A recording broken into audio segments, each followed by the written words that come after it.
Welcome to the channel, and today we'll be listing Billboard's 10 best-selling hip-hop albums of the decade so far. You used to call me on my. You used to. In the United States, Billboard is known for its music charts that include the US Hot 100 and the Billboard 200 Albums chart. These charts are based on Nielsen SoundScan data, and today we'll be posting the best-selling hip-hop albums of the decade from 2010 to present based on pure sales figures. These figures do not include track equivalent albums or streaming equivalent albums and are accurate up to the week ending 17th of November 2018. And before we get started, remember to subscribe if you're new to the channel and turn on notifications.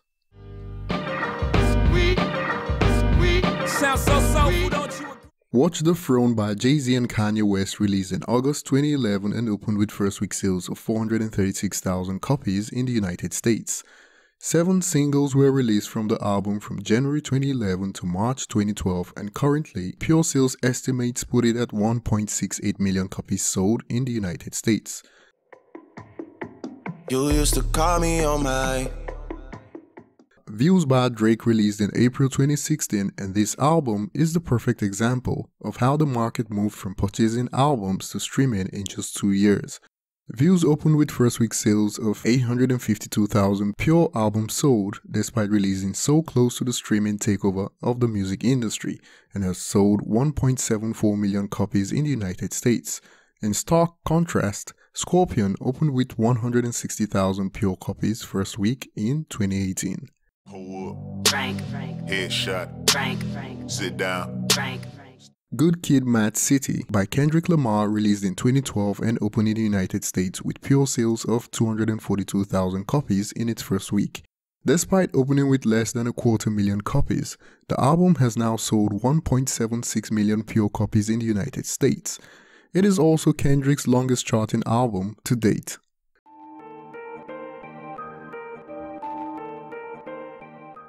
Nothing Was the Same by Drake released in 2013 and opened with first week sales of 658,000 pure copies sold in the United States.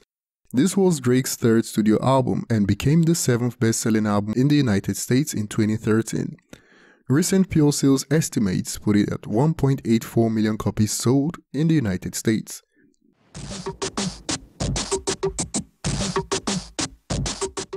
Thank Me Later by Drake released in 2010, and the fact that it appears on this chart shows how Drake have dominated in his generation since he came out the gate. The album opened with sales of 447,000 copies in the United States first week and is estimated to have sold 1.86 million pure copies since it released.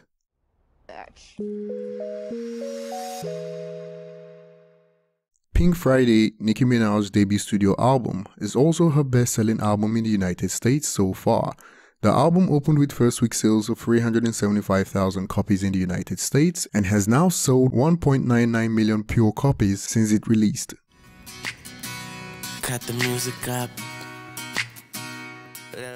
The Carter 4, Lil Wayne's 9th studio album, released in 2011 and opened with first week sales of 964,000 pure copies in the United States.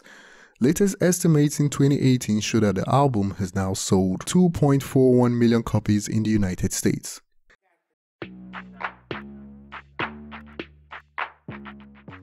Take Care, Drake's second studio album and also his longest charting album in the United States, is also the best-selling album of his career.